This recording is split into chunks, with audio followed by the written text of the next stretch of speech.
Kylian Mbappé a dit que le PSG, après le match aller, il a dit que le PSG était toujours le favori de cette Ligue de confrontation. Est-ce que tu penses la même chose? Et est-ce que tu penses qu'en cas d'élimination, la saison du PSG serait large? Non, moi je pense que c'est un match très important. On savait qu'après le match de l'aller, il manquait encore un match. C'est vrai qu'on a perdu 1-0. On a perdu 1-0 au match aller devant nos supporters à la maison. Mais c'est vrai que peut-être ils ont un petit avantage, mais c'est encore tout à jouer. On sait que pour passer le tour, il faut faire un grand match ici contre une grande équipe. Et la chose où on est content, que je vois tous mes équipiers qui sont en confiance, qu'il y a confiance en ces matchs. On sait que pour amener la qualification à Paris, il faut faire un grand match et on est prêt pour ça. Bonjour Marco, Emmanuel Barguet pour l'agence France Presse. Le jeu est bien meilleur depuis 3 matchs. Est-ce que c'est ça aussi qui vous permet d'avoir plus confiance pour ce match retour? Oui, aussi, je pense qu'arriver à un match comme ça avec la confiance, c'est très important. Après la défaite de Bayern, on s'est parlé, on savait qu'on devait faire encore quelque chose en plus. Et on a fait 3 matchs avec 3 victoires, on a retrouvé un peu de repères qui nous avaient manqué un peu. Et sûrement, on arrive à ce match avec peu de confiance, comme je dis avant. Et comme je dis avant aussi, c'est pour gagner ici et ramener la qualification à Paris, il faut être à 100%, que ce soit individuellement ou collectivement. On joue contre une grande équipe qui ont la même envie que nous de se qualifier. Demain, il y aura beaucoup de grands joueurs sur le terrain. J'espère qu'on va prendre du plaisir. C'est un grand match, on est content d'être ici et de jouer la qualification. Et demain, ça va être la vérité. Demain, c'est le terrain.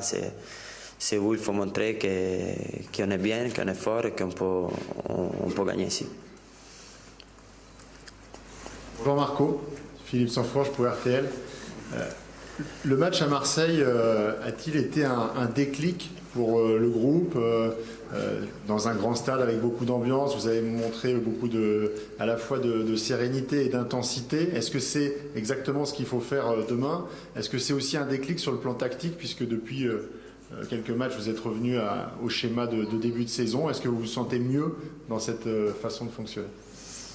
Oui, mais je pense que sûrement gagner aide à gagner. C'est quand tu gagnes, c'est sûrement que tu travailles beaucoup mieux dans la semaine, que tu es plus tranquille dans la tête. On a retrouvé ce schéma qu'on avait commencé au début de l'année. C'est un schéma qu'on connaît très très bien. Avec les 3 derrière, on se trouve bien. Je pense qu'on est très, très équilibré. Rien, je pense que le match à Marseille, oui, peut-être que c'était un déclic, mais c'était un match surtout à part. Je pense que c'est rien à voir avec ce match-là. C'est un match où on devait gagner pour le championnat, on devait gagner contre nos rivaux. Demain sera un match contre une très grande équipe, un match où on se joue beaucoup, comme pour eux aussi. Et il faut faire un grand match, comme tu dis avant, il faut faire un très très grand match pour ramener la victoire.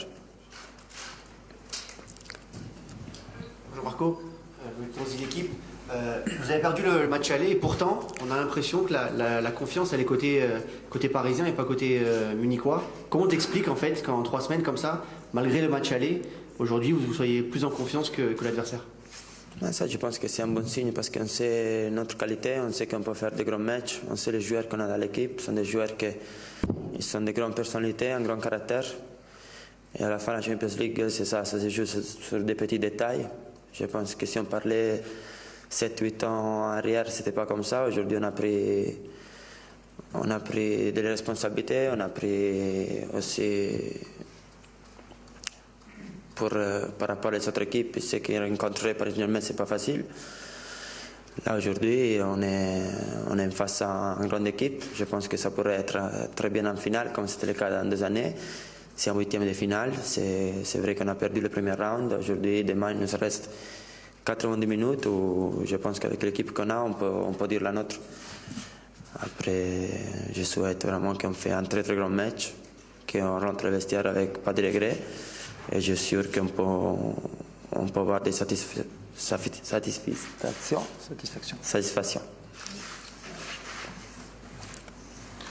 Servus Marco, Sky Germany. Im Hinspiel habe ich Mbappé gefragt. Ça c'est mieux ça. C'est comme ça maintenant. C'est changé. Bonjour, Sky Germany. Im Hinspiel habe ich Kylian Mbappé gefragt, wer der Favorit ist. Und er hat ja diese Ansage gemacht, hat gesagt, das ist Paris wie immer.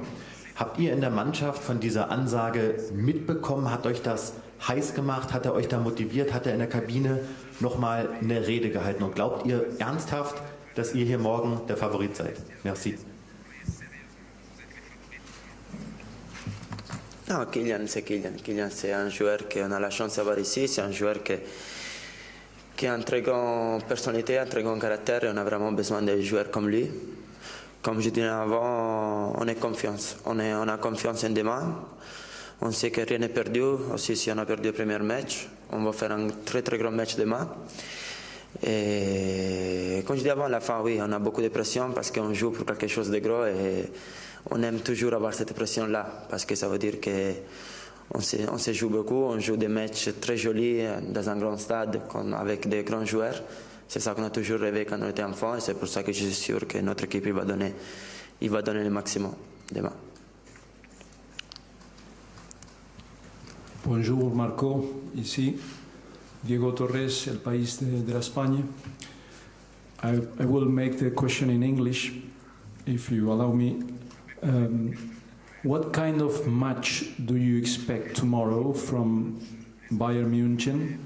Do you expect they will attack with the aggressivity that they used to attack, or do you think they will speculate and they will hold and they will defend the result they got in Paris? Non, je pense que le Bayern va jouer son football. C'est une équipe qui a un football très précis, avec beaucoup d'agressivité, d'intensité, avec des joueurs très forts dans les 1 contre 1. Je pense que ça va être un match avec plein de duels. Ça, c'est très important, surtout dans les milieux. C'est beaucoup notre travail demain de gagner le plus de duels possible, parce que ça peut changer beaucoup. Mais je pense que Bayern ne va pas changer sa façon de jouer. Jean-Marco, Paul Choucriel pour Canal+. Au match aller, vous vous êtes souvent fait acculer sur votre but, au moins pour la première période. Vous avez eu du mal à sortir du pressing de Munich. Comment faire pour que ça ne se reproduise pas demain? Oui, je pense que déjà demain on joue avec à notre façon. C'est vrai que le premier mi-temps contre Bayern c'était dur. On avait pensé à un type de match, après c'était un peu plus difficile. Mais je pense que ça nous sert aussi de leçon. On sait demain qu'est-ce qu'il faut faire et qu'est-ce qu'il faut pas faire. Et je suis sûr qu'on va faire un grand match qui sera différent des matchs de Paris. Bonsoir Marco, ici. Marc Michenois, Goal.com. Concernant la confiance, est-ce que la confiance qui est revenue dans ce groupe, elle se résume au retour de Kylian Mbappé? Merci. Moi, je pense que dans les matchs comme ça, on a besoin de tout le monde. Après, bien sûr, on a la chance d'avoir Kylian dans notre équipe parce que c'est un joueur qui, dans les grands matchs, il est toujours présent. Mais je pense que demain, pour gagner, on a besoin des 11 qui débutent et les autres qui vont rentrer. On a besoin de tout le monde. C'est un match, comme je dis avant, c'est un match difficile parce qu'on joue aussi contre une équipe qui a toujours l'habitude de jouer ce type de match, qui va toujours jusqu'à la fin en Champions League. C'est une équipe qui est préparée. Et c'est pour ça, comme je dis avant, il faut être 100% dans tous les domaines, que ce soit individuellement ou collectivement. Après, bien sûr, avoir Kylian, Léo sont des joueurs qui ont une très grande expérience pour ce type de match. Et je suis sûr qu'ils nous pourront aider beaucoup. Dernière question pour Marco. Bonjour Marco, Benjamin Corrèze du Parisien. Justement, vous avez répété 2 fois qu'il fallait être à 100% individuellement et collectivement. Votre début d'année a été particulier, avec une longue blessure et une suspension encore récente. Comment vous vous sentez? Est-ce que vous êtes à 100% et par rapport à votre positionnement, vous avez été réaxé là depuis le match contre Marseille, en position centrale. Est-ce que vous êtes plus libéré dans cette position? Merci. Oui, bien sûr. Le mois de janvier, c'était un peu dur. Parce que aussi avec la coupure du mondial, aussi pour les joueurs qui ne sont pas participés, c'était comme était le mois de juillet. C'était normal d'avoir perdu de rythme. Après, j'ai eu la blessure qui m'a tenu loin. Je n'ai pas joué beaucoup de matchs en janvier. Aujourd'hui, je me sens très bien. Moi, je joue, le coach il veut, je me sens très bien quand je suis sur un terrain. J'arrive à jouer dans les façons très différentes, que ce soit central, que ce soit un peu comme numéro 8. Aujourd'hui, je me sens très bien. Je me sens bien avec mon coéquipier, je me sens bien avec ce système de jeu. Et je me sens bien. J'espère que je vais faire un grand match, que ça va être un match très joli pour tout le monde. C'est ça mon souhait pour demain. Merci. Merci beaucoup. Voilà pour Marco Verratti, qui a donné quelques clés, quelques pistes pour espérer se qualifier demain en quart de finale de la Ligue des Champions. Le PSG battu 1-0 au Parc des Princes. Christophe Galtier va arriver dans la foulée. On débriefera rapidement cette conférence de presse, les phrases les plus importantes. Et puis nous jouerons également dans cette première partie de l'émission. Ce sera un petit jeu des 10. Voilà Christophe Galtier. Toujours les questions en français, en anglais ou en allemand pour Christophe Galtier. Faut que je mette ça. Messieurs, dames, bonjour. Bonjour Christophe, Cyril de la Morinerie du service des sports d'Europe 1. Christophe, le PSG s'est incliné à l'aller 1-0. Comment faire pour renverser la situation? Jouer beaucoup plus que ce que nous avons fait lors du match aller, avec évidemment un autre plan de jeu, évidemment la présence de Kylian pour avoir beaucoup plus de profondeur et de percussion, mais faire en sorte d'avoir beaucoup plus le ballon et d'être beaucoup plus haut sur le terrain et si possible de récupérer le ballon beaucoup plus tôt dans le camp adverse munichois. Bonjour Christophe, Damien Degor, l'équipe ici, interrogé. Est-ce que tu as le sentiment que la saison du PSG se joue sur ce match-là demain? Non, personnellement, je n'ai pas ce sentiment. Quand on est au Paris Saint-Germain, évidemment que tous les matchs sont importants et qu'on est dans une compétition qui est très difficile. Demain, il y aura un vainqueur, un vaincu, évidemment qu'on souhaite tous que ça soit le Paris Saint-Germain, mais c'est comme ça. Je répète encore une fois, tous les matchs, on les joue avec l'ambition de l'emporter et que la Champions League est toujours un objectif très élevé de la part du Paris Saint-Germain, cette volonté, cette détermination d'aller le plus loin possible dans cette compétition-là. Mais voilà, on a ce tirage avec cette double confrontation contre le Bayern Munich. En dehors du résultat, il y aura surtout à avoir un comportement beaucoup plus agressif, beaucoup plus conquérant, avec un match beaucoup plus complet que ce que nous avons fait au match aller. Et si nous sommes dans cet état d'esprit, avec cette envie de faire les choses, on a la possibilité évidemment de se qualifier demain soir. Arnaud Matteoli, France Télévisions. Christophe Galtier, qu'est-ce qui vous impressionne, qu'est-ce qui vous inspire dans cette institution Bayern Munich, dans sa manière d'appréhender des grands rendez-vous? C'est déjà un club qui a l'habitude d'être très souvent présent dans cette compétition. Et évidemment, c'est une grande institution depuis des années, des dizaines et des dizaines d'années. C'est un club... des grands joueurs sont venus ici, de grands joueurs ont remplacé de grands joueurs, mais l'institution a toujours été placée au-dessus, que ce soit des entraîneurs et de l'équipe. Voilà, on sera dans un stade qui est magnifique, plein, conquis pour le Bayern de Munich, mais voilà, j'ose espérer qu'on va refroidir cette ambiance-là. Au fond, bonjour, tout au fond, Bertrand Latour, la chaîne L'équipe. Christophe, on sait à présent que Neymar ne jouera plus jusqu'à la fin de la saison. Chacun sait le joueur qu'il est, bien évidemment, mais est-ce que vous partagez l'idée que votre équipe peut être au moins aussi forte sans lui, voire plus équilibrée, de par la nature de vos joueurs offensifs et voilà, de l'équipe défensif, notamment de votre équipe? Merci. Oui, j'entends et je lis le débat autour de Ney. Déjà, je suis très... Le premier malheureux, c'est lui. Il est blessé, gravement blessé. Et croyez-moi que c'est un handicap pour l'équipe. On parle d'un joueur qui a marqué 17 buts, qui a fait 11 passes décisives depuis le début de la saison. Voilà, quand je lis que tant mieux, non. Il est gravement blessé. C'est un joueur qui a toujours été, depuis que je suis au club, très professionnel, qui a eu une période post-Coupe du Monde difficile. Mais je répète encore une fois, c'est 17 buts, 11 passes décisives. Est-ce que l'équipe est plus équilibrée? Oui. De par le profil des milieux de terrain? Oui.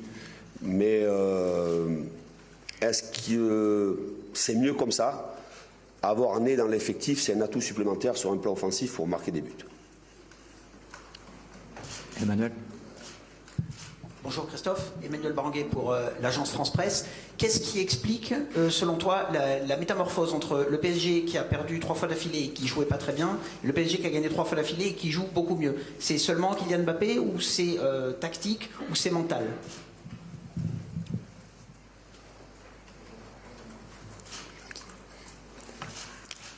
C'était l'effectif qui était à disposition sur ces 3 matchs.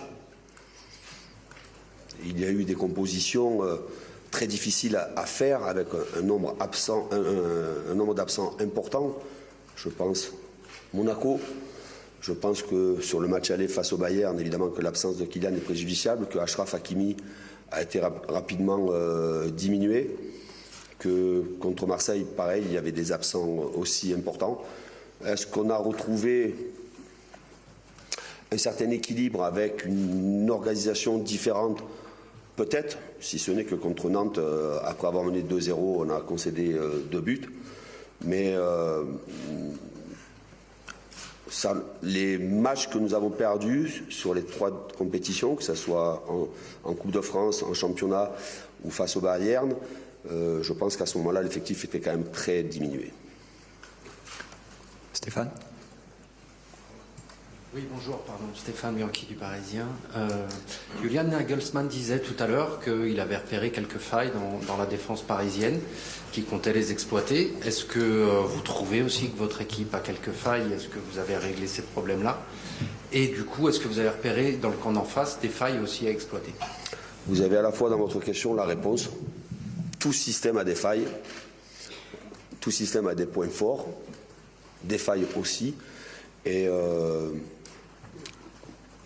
évidemment que sur les derniers matchs, du moins non pas à Marseille, mais sur le match à la fois de Lille et contre Nantes, nous avons concédé évidemment des buts. Et il faut évidemment y remédier. On y travaille avec les joueurs, pas spécifiquement sur le terrain parce qu'on n'a pas beaucoup de temps, mais on en parle beaucoup. J'ai passé beaucoup de temps avec certains de mes joueurs ce matin. Mais autant il y a des failles chez nous, autant il y a des failles chez l'adversaire. Et il faudra être à la fois très vigilant, mais aussi très audacieux de la manière dont nous allons attaquer. Jean-Christophe, Paul Choucriel pour Canal+. Demain, il y a l'éventualité que ce match se joue au tir au but. On entend beaucoup ces temps-ci dans le foot que c'est la loterie. Je crois que vous n'êtes pas d'accord avec ça. Alors, comment on travaille, comment on se prépare à ça, et quelle emprise vous, personnellement, et votre staff, vous aurez sur les événements demain, pendant le match? Oui, c'est une possibilité. Et oui, je pense que je suis convaincu que ce n'est pas une loterie. Vous dire que les joueurs travaillent le geste techniquement, non. Parce que l'entraînement, c'est une chose. Et puis après, après 120 minutes de match et devant un public qui est derrière son équipe à domicile, l'environnement est totalement différent. Il y a un aspect psychologique. Il y a un gros travail de fait de la part de mon préparateur des gardiens, aussi avec Gigio Donnarumma. Mais il y a aussi une stratégie sur, moi du moins, j'ai une stratégie assez claire sur l'ordre des tireurs. Et je disais en fin de semaine que souvent le meilleur tireur se met en dernier ou en quatrième. Des fois le dernier il n'a pas le temps de tirer, des fois même le quatrième n'a pas le temps de tirer, et que les meilleurs tireurs doivent prendre les décisions de tirer le plus rapidement possible. Après il y a aussi tout l'aspect psychologique que peut avoir un gardien face au tireur. Bonsoir Christophe. Si. Est-ce que vous pourriez nous faire un petit point sur vos joueurs et la santé de vos joueurs, notamment Nordi Moukile et Achraf Hakimi, et est-ce que Achraf Hakimi est en mesure de démarrer demain soir? Merci. Nordi va mieux, on lui a marché sur le tendon, il était un peu ouvert, mais il va mieux, il va s'entraîner normalement, tout comme Achraf Hakimi qui va s'entraîner aussi normalement. Je prendrai ma décision évidemment après la séance avec le ressenti de l'un et de l'autre. Et concernant Marquinhos, va aussi s'entraîner normalement. On fera évidemment le bilan, le point à la fin de la séance. mais il me semble que les 3 joueurs sont compétitifs pour demain. Bonjour Christophe, Hugo Delon du journal L'équipe. Vous évoquiez tout à l'heure sur les pénaltys Gio Donnarumma. Il a alterné le bon et le moins bon ces derniers mois avec le PSG. J'aurais aimé avoir votre regard sur son niveau de performance. Est-ce qu'aujourd'hui, dans votre esprit, Gio est un gardien fiable de très haut niveau? Merci. Gio est un gardien fiable de très haut niveau, jeune. On peut faire référence évidemment au but, le premier but concédé face à Nantes. Mais une fois que ça vous est arrivé, ça ne doit plus vous arriver. Ça s'appelle aussi ça, l'expérience. Mais il a su être décisif dans des moments importants et j'estime que Gio est un gardien de très haut niveau. Jean-Christophe, Philippe Sansfourche pour RTL. On dit toujours qu'on voit les grands joueurs dans les grands matchs. C'est aussi le cas pour les coachs. Est-ce que c'est une rencontre que vous avez encore plus travaillé que les autres? Est-ce qu'il y a encore plus d'envie d'être à demain soir et de vivre ce moment-là sur le banc du PSG? Est-ce que je l'ai plus préparé que d'autres matchs? Non, parce que l'enchaînement des matchs fait que vous êtes focus sur le match que vous allez jouer. Est-ce que j'ai anticipé le fait de revenir à un système par rapport à cette double confrontation? Je n'ai pas eu la possibilité de le faire au match aller. Nous avons la possibilité de le faire demain, sûrement. Est-ce que j'ai envie d'y être rapidement? Oui, parce que c'est un privilège de pouvoir préparer ces matchs-là et être présent sur ces matchs-là. C'est un rendez-vous important et pour tout entraîneur, évidemment, c'est un rendez-vous très important. Dernière question pour Christophe Galtier.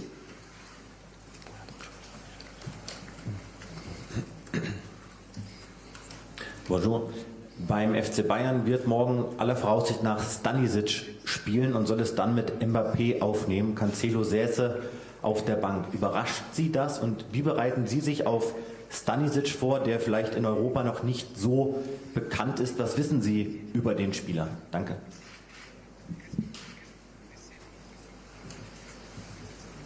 Stanisic est un très bon joueur, même si c'est un nom qui ne porte pas en Europe, mais quand on est entraîneur et qu'on prépare un match face au Bayern de Munich ou une double confrontation, c'est un joueur important dans le système qui a une capacité de pouvoir jouer dans le couloir, qui a une capacité d'être un 3e défenseur central. J'ai entendu mon homologue lors de sa conférence de presse qui disait qu'il allait jouer même si il avait eu une petite alerte musculaire.